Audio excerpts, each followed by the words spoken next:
Let's bring up Jimmy Bryant. Come on up. We're going to ask some questions. Welcome, Jimmy Bryant.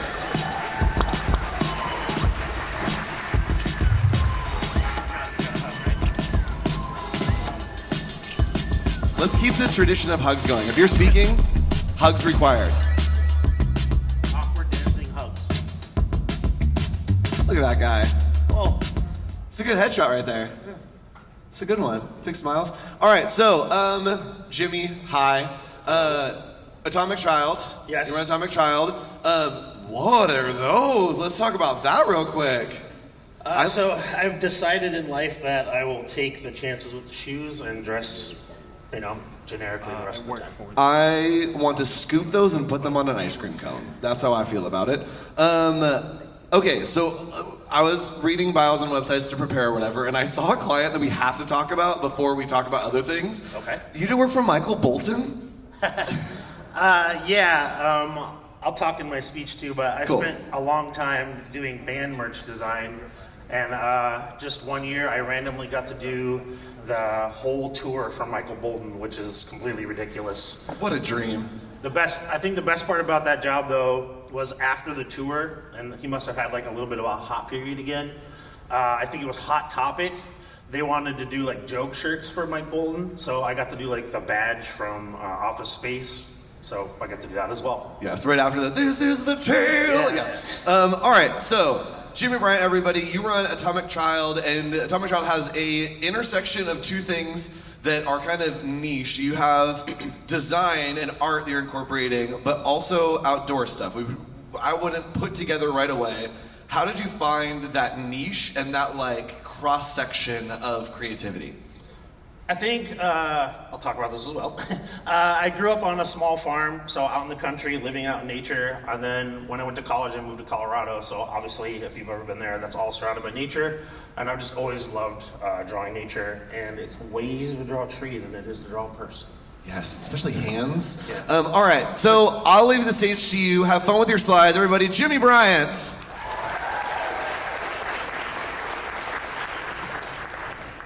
And a clicker.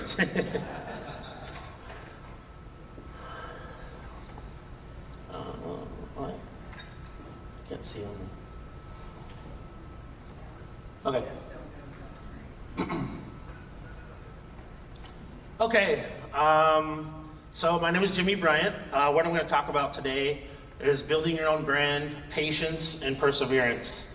The reason I titled that way is because I didn't find any success in my art career until I was about 36. So there was a long period there where I felt like I was a loser. I wasn't getting anywhere in design. I was just doing it after work. And I'm going to tell you my journey through that. I think a lot of people can relate with that. Atomicchild is a nature brand. We are sold in mom and pop stores, retailers all across the nation. We are nationwide in REI. We're online with Target. And we will start my story now. Thank you guys. All right, like most of you, I've been drawing forever. I don't know why or how, it's just something that I had. I think my parents encouraged me, so I didn't ever stop. I think a lot of people draw when you're young or create when you're young, but it's not encouraged. So I was lucky enough when I was small to be cute for a little bit. That's gone. And then also that my parents encouraged creativity. I grew up on a small farm in Sturgis, South Dakota, outside of Sturgis, South Dakota.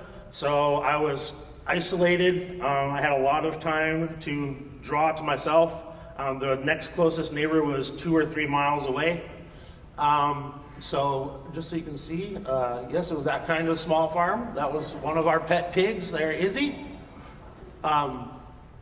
Rest in peace. I mean, they don't live for 40 years, so. And I think I was doing the Bieber haircut before Bieber, so I should. That was probably 90s, mid 90s. This was my only drawing pad. It was the 80s and 90s. It was the plotter paper from the printers. I would lay on the floor and I would draw, and that is what I used. That was what my parents had. As I got older, it was the 80s. These were my influences. I sat in front of a TV and watched cartoons. So He-Man, Ninja Turtles, and G.I. Joe. Those are pretty hip right now for nostalgia because I'm 40 and that's what they're all trying to market to. I think that was the beginning of me seeing like 2D dimensional art and turn into a 3D object. And obviously I didn't understand that at the time, but that is what probably started my love for products, because as soon as you watch those cartoons, like I got to hold that item. As I got a little older, obviously Simpsons, which I cannot even believe are still on because I was alive before they were on. Simpsons and Jim Lee X-Men, that was in high school. That's like all I could get my hands on. There was no internet. We had like 4 channels. So I would sit there and watch that and draw from that. Living in the farm, I was actually really lucky to have my best friend. His dad was a pretty famous sculptor. His name's Dale Lampier. So at an early age, I was super lucky to have an example as a successful artist. I think when you're young, not a lot of people get that, and especially when you're living out in the middle of nowhere. So that also let me see that you can succeed as an artist. So I never had the idea in my head that it wasn't possible. I had zero idea how to do it, but I knew that it was possible. And also in high school, I had my art teacher, Miss Mathieson. We had 2 art teachers. One, not the good one. 2 was Miss Mathieson. She was awesome, super encouraging for a nerdy, 18-year-old kid with a bowl cut. So that was great.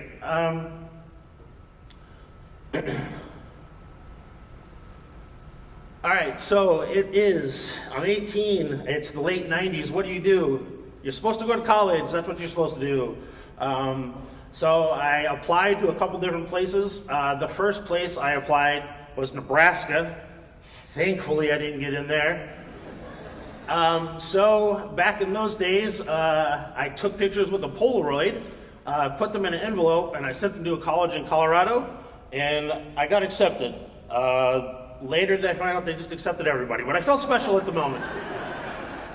Later on in life, I just realized, art colleges just want money, it's a business model, yeah. But when you're young, you think differently. So going to college, I really didn't have any idea about what you could do as a career in art. Basically, from growing up, I thought you either did animation or you drew comic books. That's all I knew about, besides a sculptor, and I wasn't doing 3D stuff at that then. So I thought all you could do was a designer or an illustrator. So I went to college, and it was a Bachelor of Fine Arts, but I took an illustration course. That's me in college. If you notice right there, I'm wearing a Keith Haring shirt, and that is the namesake of my brand. Keith Haring has a drawing, it's called The Radiant Baby, and as a 21, 22-year-old, I thought that I would take a name of that, and I created Atomicchild. Little did I know that I would be using that name 20-some years later as a 44-year-old adult. So in college, it was early 2000s. We had those Macs that were different colors. I think they were the G2s or something. We only had a couple digital art classes, 2, and we pretty much learned drawing with our hands. You can see chalk on my hands there from life drawing, outside, inside. So I pretty much learned traditional media. I wasn't the best artist, still not the best artist. So we were graduating college, and we had one teacher. His name was Larry, and he was really strict. He was the guy like everybody wanted to impress. Wasn't impressed with my artwork. So when I got to the end of the portfolio review, they basically said, maybe you don't want to be an artist or an illustrator. Maybe that's not the first thing you should do. Maybe you should be a comedian. So at the graduation, there's Larry. I gave him a big old kiss because that's what you do at the end of your graduation. And now, all the fun stuff is over. You have to get to real life. You graduate college. I graduate college. It's 2002. Trying to get work.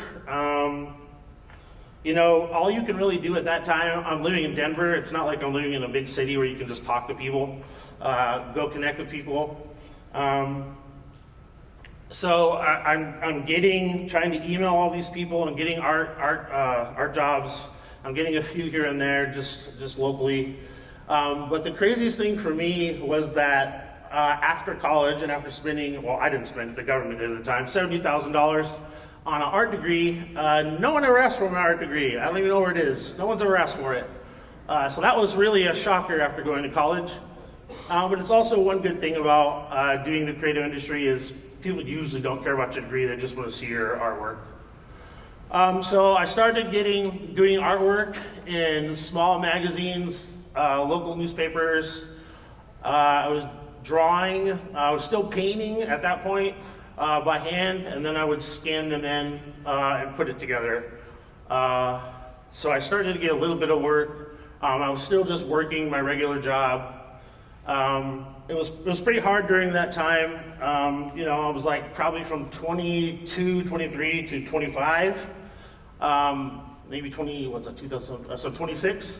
I was really struggling. Like, I was just working my construction job, delivering construction equipment, washing construction equipment. That was what I did. I did that while I was in college. So I didn't really have a community. I didn't have anybody connect to an art. And then I think maybe it was through Threadless at the time.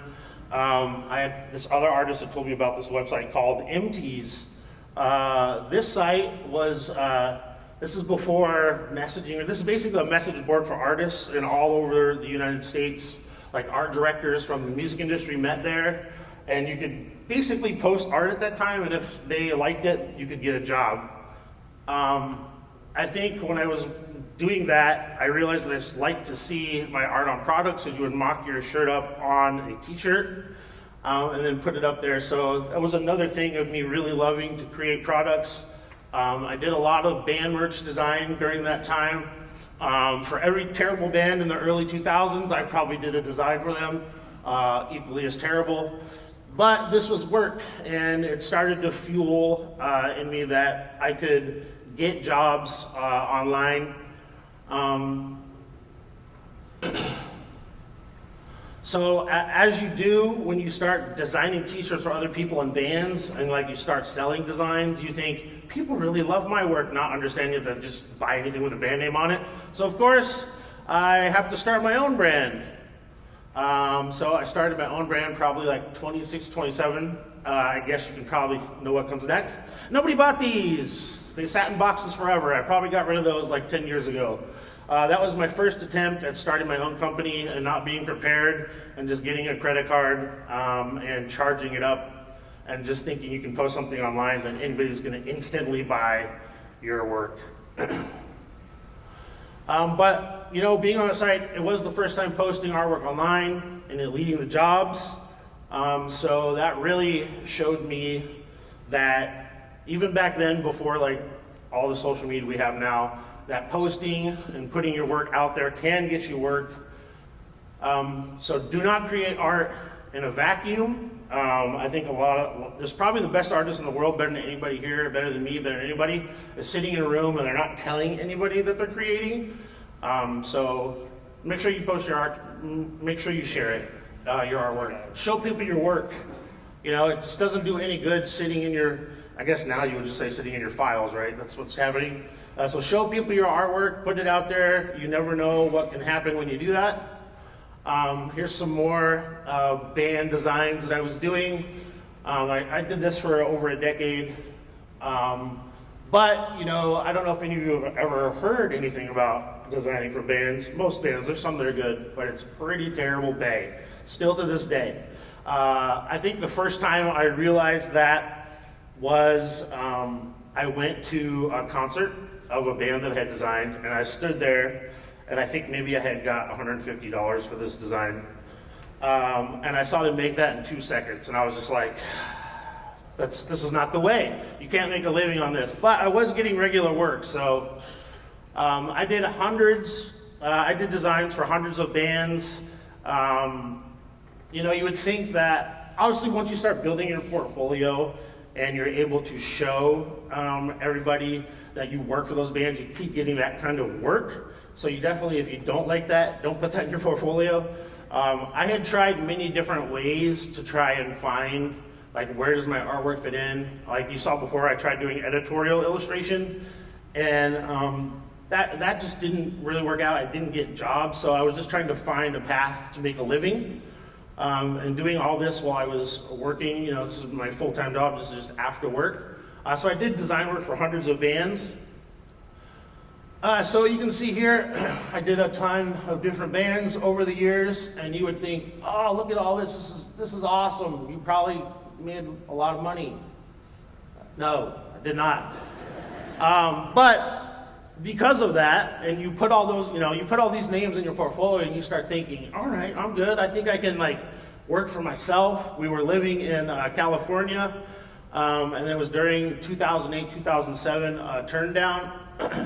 And that's when I worked in the construction industry. So everything collapsed. And that was the time when I thought, you know what? We're gonna move back to Colorado. I'm just gonna quit my job that I've been working at for over a decade with, you know, 401k and vacation and everything. So I'm young and I'm just about to jump into freelance without any preparation, zero. I didn't have any savings, nothing. I just had semi-regular work doing band work. And if you've done any band work, you'll know that they don't always pay you on time and you have to track them down a bunch. It's a pretty weird industry. You would think they would be all about the creatives, but it's not a good business. There's some people that are really good, but so in my infinite wisdom, I was probably in my late 20s at this time, I decided to just jump right into freelance without any preparation. All right, I was designing, I was doing shirts, I was not saving money because I was barely getting by paying rent. There was one time I got a $75 check for an approved piece of artwork, and I lost that $75, and it pretty much ruined me. I was very sad. I like had a nervous breakdown. That's where I was at in life. I didn't prepare. I thought I could just jump into this because I had regular work, but it's spec work. Band work is spec work. They're not just like, oh, we'll pay you. They're like, do 5 or 10 designs, and then we'll pick which ones you get paid for. So I lost that money. It was terrible, really, really devastating. And as you know, when you go down this path of being broke, not having a job, my current wife now, but we broke up at the time. I didn't plan anything. It wasn't really good. So I was kind of at the bottom of the barrel there, and I was probably like 29, 30. Wasn't looking good. I was still doing my construction job. I wasn't really getting recognized for our work. It wasn't leading to all these great jobs, even though I had all these names on my portfolio. So now I'm broke. Now I am single. So I can't afford rent. So what do? I try to stave off the terrible, inevitable thing that's going to happen. So I moved in with my friends. Luckily, they let me do that. I did that for probably 6 or 8 months. I was still just trying to do band merch design. That was really the only kind of artwork I was getting. I was still posting online, trying to find my way, but you know, it can only go down from here. So now I'm officially broke. I can't even pay them rent anymore. And this is people that are really good friends and giving me a chance. So the inevitable thing happens. I am a 32-year-old man, boy, I guess, and I'm broke, and I have to move in with my parents. Not the funnest thing to have to do when you're 32. I am very lucky that they let me do that, because otherwise I really don't know what would have happened. So basically what I did when I lived with my parents is I had to get a job to make money, so I started washing dishes. I was 32, washing dishes for $10 an hour at my buddy's restaurant, and that's where I was at. I probably, at that point, was the lowest point I was at, and I probably should have gave up and tried to like go back to my other career where I was making decent money. But you know, for whatever reason, I still just wanted to do artwork. It's always been in me. I don't know why I didn't stop. That's probably the time when you should be an adult. And and start looking for different options, but I guess that's where the perseverance comes in. So I still kept drawing. I was trying all different types of artwork. This is kind of where I started like doing nature stuff. I got really into that. I was trying all different types of medium. I was trying a little bit of digital artwork. But at this time I was still pretty much hand drawing everything. A couple of these are digital, but I was still hand drawing every piece of artwork that I had, scanning it in back when you had like an 11 by 12 scanner and you had to like piece it together in Photoshop. So I was doing that. I was doing trying all different styles. Like as you can see, like it's all over the board. I don't know where I'm going. I don't know what's my style. Like, finding your style is almost impossible, I feel like. I feel like you just gotta like work at it over the years and then you eventually are like, I'm drawing this way and it just happens. So you can see me here going back and forth, trying digital line work, shapes, anything I can, all different types of things. There's another band, there's a concert design which still paid terrible. So, you would think that you're at the bottom. I was like, okay, I'm living with my parents. I'm 32 years old. I'm broke. I'm washing dishes for $10 an hour. Can it get worse? Yes, it can. So I was helping my father put a roof on a garage, and I was, it was the metal, sheet metal, and I was walking backwards, and like we were joking all weekend about, wouldn't it be funny, like you make jokes about falling off the roof. I turned that joke into a reality. I was walking backwards and I fell off the roof. This is my right hand, which obviously I draw and create with. So I was still having to make money. I still have that thing in there to this day. Can't feel or anything, but broke my wrist. So yeah, it got pretty desperate there. But the good thing about that was breaking my wrist forced me to do digital artwork because I literally couldn't draw for a while. I had a full arm cast, and then I had a half cast, and then I had a small. And the best part about it was when the cast was here, it was probably like 4 months, they cut it off, and as soon as they took it off, like I don't know if you've ever had a cast for a long time, but your arm turns like this small, and I saw that thing and I passed out. It was crazy. But the good thing about it is that I started to have to do digital artwork, which I was really hesitant to do full digital. Not saying that this stuff's good, obviously, but it got me into the going into Photoshop, manipulating photos, and testing all that out. So I was happy that I got pushed into digital artwork, because before that I was pretty scared of it. I thought, like, you gotta be a real artist, you gotta draw, you gotta draw with your hands. Obviously this is a while ago, nobody thinks about that digital artwork is art now. So after that, I tell my girlfriend, I'm like, okay, I'll get a job, I'll move back to Colorado, like I promise I'll get a job. So I get to move back to Colorado once my arm is healed so I can do work. And I moved back to Colorado, start washing dishes at a tea house. I don't know if you've ever been to those, but those dishes break real easy. And that is not a fun place to do dishes because there's a million dishes per each little order tower with all things, and they break all the time. I was cutting my hands. So that's what I was doing when I moved back to Colorado. I was still doing band merch design. I was washing dishes. So I was getting a little bit back to life. But my girlfriend, now wife, was like, you have to get a real job. You can't do like you did before where you just run it into the ground, no savings. All right, so I have to get a real job. I've never had a job in art before. So I started looking for art jobs, and let me make sure. Okay, I started looking for art jobs. I find one, and this is the first time where I'm an art director, but you know how sometimes when they give you a title and then you get to do a different job? This is one of those jobs. So I was an art director, but I was really a production manager at a place where we produced products for a bunch of different companies. But this was the first time where I was ever sitting down at a job. So what do you do when you're sitting down at a job? You find something to listen to. Adventures in Design was what I started listening to probably, I think it's a decade now or something. But I started listening to that, and in the early days, they were all about creating your own products, getting out there, doing markets, which I had never even thought about. Making your own products and hiring yourself. Like as a designer growing up, like think about hiring yourself, all I could do was like, can I get not employees, but can I get jobs? Can I email people and get work to come to me? I never thought about creating my own jobs. Wild. So could I create my own products? Could that even happen? Could I create my own things and start going to markets? So what happened was I gave myself a project back in probably 2015, 16. Instagram, you could like post a picture and interact with people and get interaction. It was this crazy time.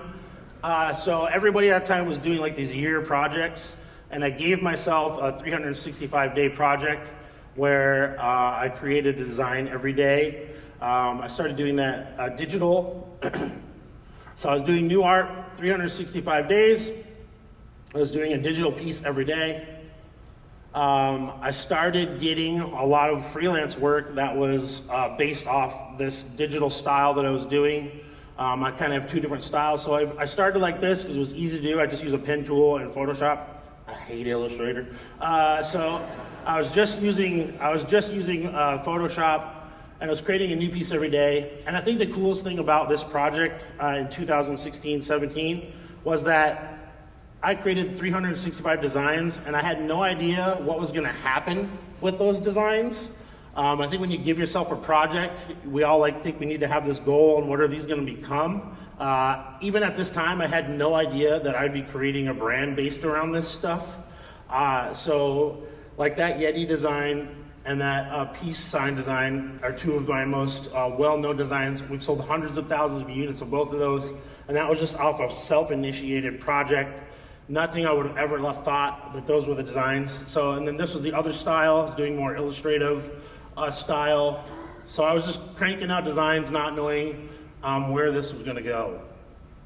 The one thing I did know was that working freelance full-time was not for me. I hated it, still hate it. I was not, and that's probably a lot to do with me. I'm not good at taking art direction. I'm one of those people where if you do the project, and we all know this, like you get feedback and usually you're just like, okay, whatever, it's a client job, and you figure it out. But I was just like, I didn't want to work on a piece anymore as soon as I got feedback. So I just like shut down, and I didn't want to do it. I hated it. The biggest thing about freelance was, here's some misconceptions about freelance. In the real world, you usually have one boss, and you're like, all you can do when you're sitting there every day is like, if I can just get out of this office and I can go work at home, I don't have a boss, I can do whatever I want, I can have my own free time. But guess what? I don't know if any of you have worked freelance, but all of a sudden now you have a bunch of different bosses. You went from having one boss that you couldn't stand to 50 little bosses that are bugging you all day about what are you doing, and then these bosses don't want to pay you on time, and you have to get it wasn't for me. So during that time, I was sitting there. This was also maybe like 2018, 17, when the enamel pin craze blew up. Everybody was creating enamel pins. Now they're just part of everybody's repertoire. Everybody has those. So I started creating enamel pins, and once again, I created these pins. I posted them on Instagram, and people bought them. It was crazy. You could get feedback. So that your mom pin right there, strangely enough, I thought it was hilarious. Somebody actually has a tattoo of that, which is even crazier. That's the first thing I ever created for myself, and I started selling online. So that's kind of the piece that started all this, the idea. So I was posting online. I was getting a little bit of feedback, but it's not like I was selling a ton, but I was doing a couple sales every week. I created another design here, a pen and a patch. And I just started selling them online, handwriting, sending them out every day. And it was like one of the first times in life where I had created my own product and had it made, because where I worked, we created products, so I had all the connections to do pins, patches, everything, because I was a production manager, not an art director. So I got to make products for myself. And this was the beginning of started changing my mind, because I was like, does anybody, before that I was like, do people even like my artwork? Is anybody interested? I've always felt like I was on the outside of the design world for most of my life. I know we all think when we're in this little bubble, it's the most important thing, but it's this, and the whole world is this. I was always seeking approval from other designers and other creatives, and I never got that back. So I thought that, if I'm not getting feedback from those designers and I'm not getting any approval from them, then nobody likes my artwork and nobody wants to buy it. That's kind of where my thoughts were. So at that time, I was starting to create those products. I was starting to sell them online, and I was just like, all right, now I want to try to use, because that was another thing in adventure design they're talking about, was using your full-time job to hopefully eventually get out of it. Use your full-time job to take risks. So what I started to do was work my full-time job. I started to save money so that I could start creating products and taking risks. And I slowly got to move away from that job. What I did is I worked 5 days a week, and then I was like, all right, maybe I can get one day off so I can start focusing on my own business, since I knew that I was able to sell a few pieces online. But I was like, all right, if I go out into the real world and do a booth, maybe I can sell more. So I started using my full-time job. I got a day off so that I could focus more on doing markets. And I started doing outdoor markets. I started with, a lot of people, when you start doing outdoor markets, a lot of people think you need to have the tent with all the signage and everything. As you can see right there, that is the glorious 2001 Chevy Cavalier 4-door with folding back seats. That was my truck, that was my first car. Wasn't a big van or anything, but those back seats folded down so you could put the tables in there. I got the cheap tent from Walmart. Those were actually wooden tables that I was using to start doing markets. I highly suggest getting the plastic folding tables. That was something I learned down the road, because those wooden tables are heavy and they don't fold up. So I started, I got to do my first market.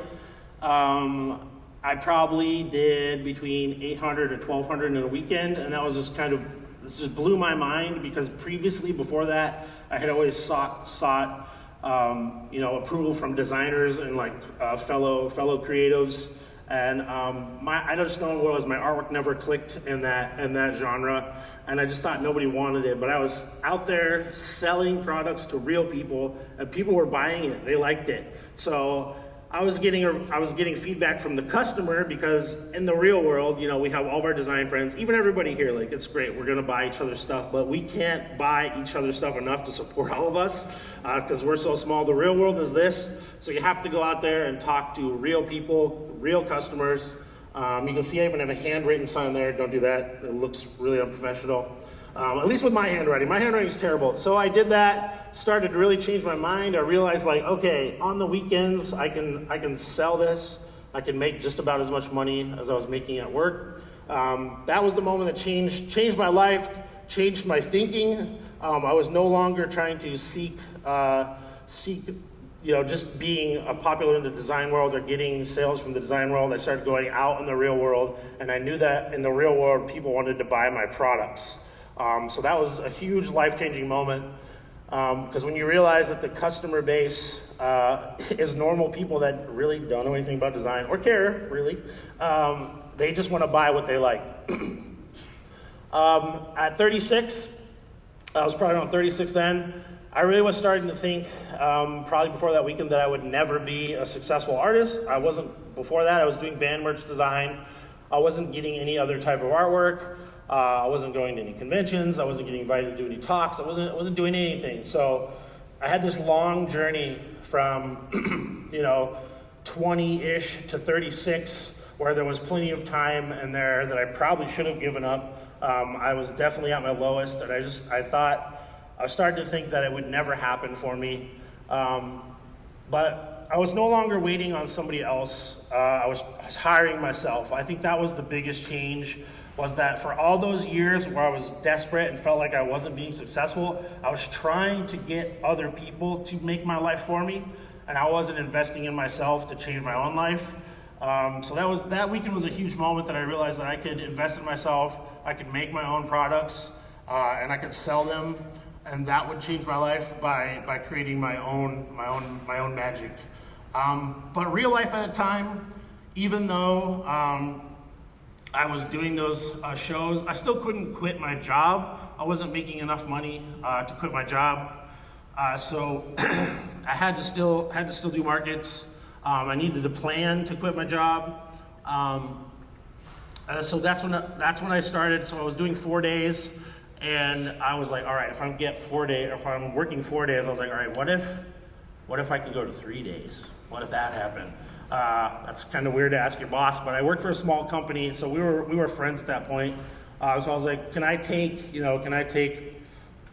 Thursdays off too? And he agreed, which is great. So what I did is during that time is I found a utility client that could just pay my rent. That's all I cared about at the time. I just wanted to make sure that I could pay my rent, because if you can pay your rent, you can kind of push off all the other bills and they can do whatever. You just got to have the rent paid. just let it build up. You'll get back to it. That was my theory. All I cared about was having rent made. So I did that, and I was able to get a utility job that started paying my rent. And so I was able to slowly do that and slowly transition from 1 day off to 2 days off, and then eventually I was able to quit that job and just work for myself completely, which was kind of crazy. I never thought that would happen, but all I had to do was go in 1 day a week at this soda company I worked at. I was actually, I guess I was sort of an art director, but so I was able to do that, and that paid my rent. So I started doing a ton of markets, and when I was at these markets, I realized that everybody there had these same blue or white tints that they get at Walmart, and I was like, okay, I've done a couple now. You can still see there, I still have one of the black sheets from Walmart. I haven't completely got rid of the past, but I was like, how can I stand out now at these markets? There's a ton of people doing markets, but I wanted people to be able to have brand recognition. I wanted people to be able to see me. So I started doing custom tents, backgrounds, table coverings, so that when I did do markets, and I did them all over the city in Denver, is that people would know my brand everywhere, and they could just see that color of the tent. They wouldn't even really have to see the name. They would just see that tent, and they would have instant recognition of who I was or what I was doing. I think the biggest thing about doing markets that I realized is that you need to network in real life. I think previously, before I started doing markets, I really thought, it was the internet. Like, you can just get everything on the internet, and I think it's still like this today. Everybody just thinks you can pop stuff online and your business is going to take off. But the most important thing that's ever happened to me is networking with people in real life. I know at first I was the same way. Like, I hated going to malls. I didn't want to be around people. So getting out and putting myself out there and talking to people really changed that as well, because I was kind of reclusive and I didn't want to be around large crowds. But getting out and networking in real life, talking to people is what changed my life, and I'm sure that's exactly, I know 100% that's exactly how it is still to this day. The relationships you make, anytime, you never know what could happen with those, so don't be afraid to get out there and network in real life, because networking in real life is, while I was on this path working for myself, I was able to quit my job, I was doing these markets, but my life was about to change again because I was networking. I was doing markets. I had a friend and his wife were also doing markets. They were selling ceramic, like pottery that they made.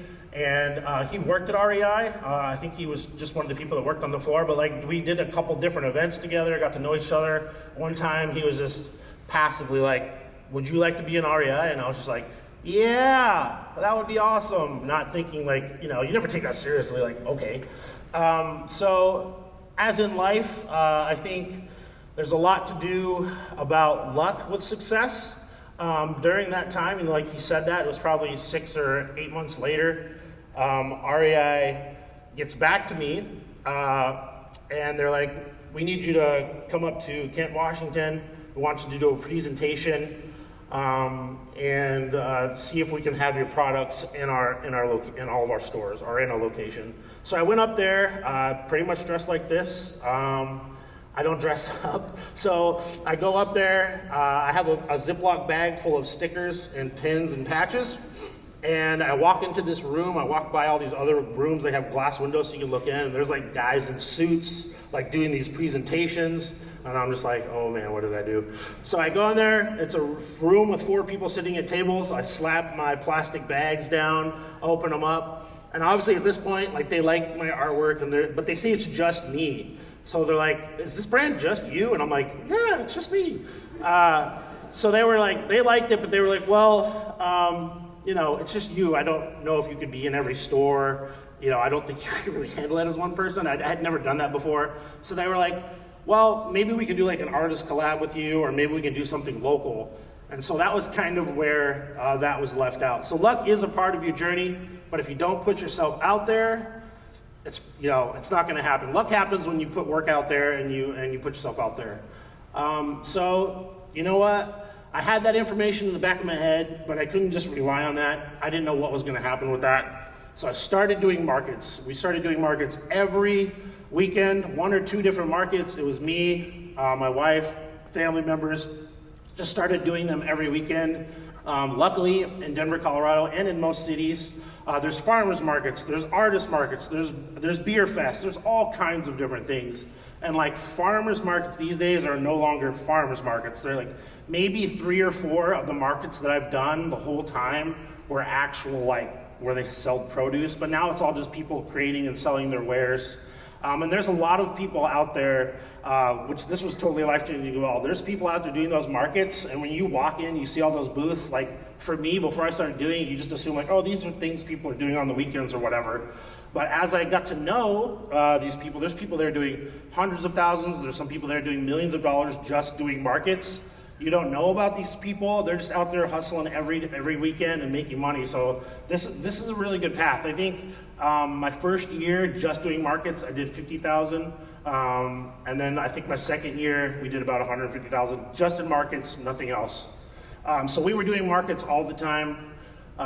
You see me there looking all cute. That's a fish. In 2017, I got to design all the stuff for fish. That was really good. That's an actual really good client in the band merchandise. So I'll shout them out because they're actually pay their artists. So we were doing all kinds of different markets, breweries. I think I've sold in just about every venue you can think of. I've sold in small bars where it's really awkward, and there's like a little table, and there's 3 of us, and there's just people eating, and you're kind of like, okay. I've sold in like EDM clubs. Like I don't know why they wanted us to come in there, but they had it, and the music was just like like you couldn't hear anything. Like people are like, they're having fun, maybe with some other substances. It's wild. I've sold in garages, old churches. I mean, we sold everywhere, parking lots, just about everywhere. When you start doing markets, you kind of have to test the water and find the good ones. So we were doing a ton. There's my wife doing another one. The whole family was doing this. There's another one at a music festival. Another one there. So that building there was where I did my first market. And this company called Jackalope Arts Fair, they do markets all over the United States. And so I go back to, I don't do that one anymore, but I used to do that building all the time. It was like, that's where it started. That's where I had my first one. All right, so I'm doing all this. I'm in my 1-bedroom, we have a 2-bedroom apartment, but the 1-bedroom is my studio. So this was my office here where we were running everything out of. It was on the 5th floor, so that was really fun for, merchandise and product. You have to take it up the elevator, take it down. It was miserable. But, so I was in this little 1-bedroom apartment, and REI, they email me and they're like, hey, we want to have a call or whatever. And I'm just thinking, okay, all they want to do is say that we want to do collaboration or we're going to get you into like a local store. So REI calls back. I'm standing in this room and they said, hey, we really love your work. We want to release stickers and keychains at every single one of our locations. Can you do it? And in that moment, obviously, I had no idea how to do it, but I just said yes, for better or worse.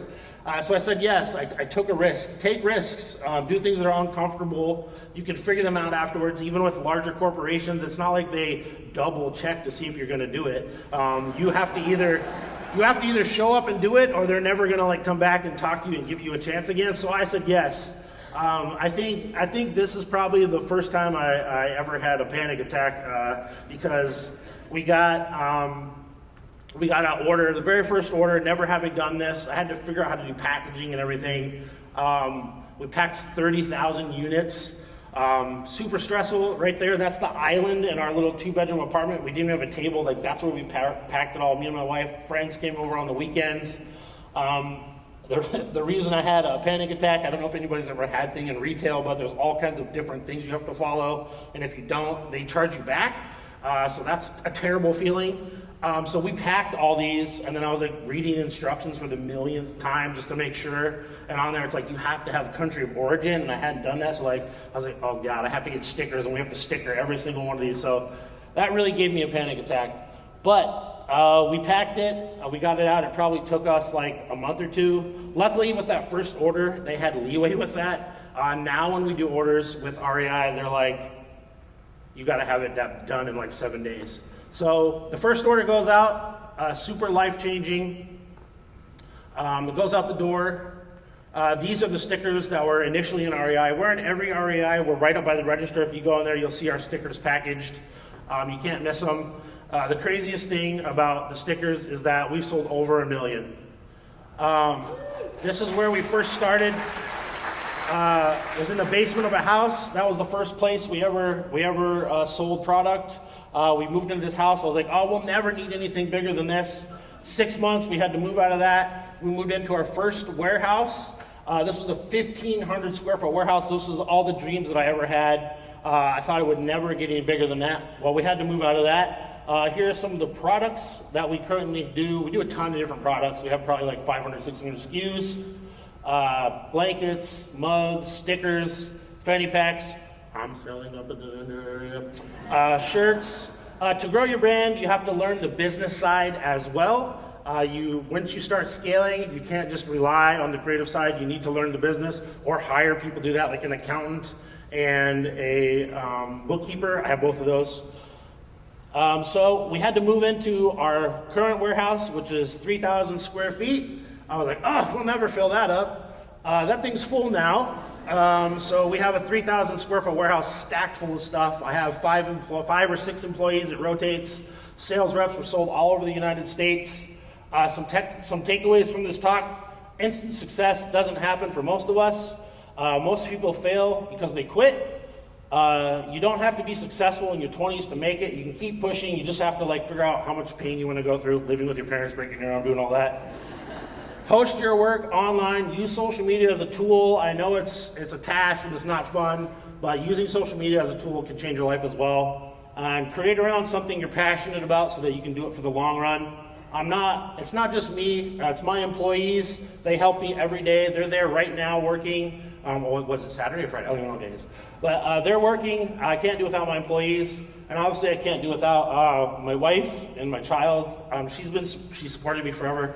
Love her. And you can find this stuff up at the merch booth. And then the last thing is follow us on our journey on our YouTube right there. We have documented from that first warehouse to all the different events we do, from trade shows to just behind the scenes. So follow that. You can see the first video on that YouTube where I'm just nervously hi, this is Jimmy, and you're gonna follow my creative journey. And now we, as you'll see on there, we do videos for everything. And that is the end of my talk. Thank you. Good job. Great, fantastic. I'm gonna switch sides. I have one question for you, Yes, sir. because we don't have a lot of time for Q&A.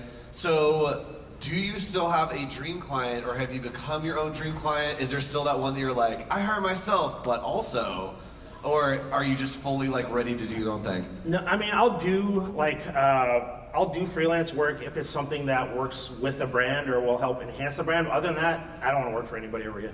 Heck yeah. That's what's up. Thanks, Jimmy. All right, thank you so much. Appreciate you guys. Thank you. If you want to talk, he'll be around. And by around, I mean up in the vendor hall, which is a great place to visit right now. Segue. We are going to take a 15-minute break. What time is it? Anyone?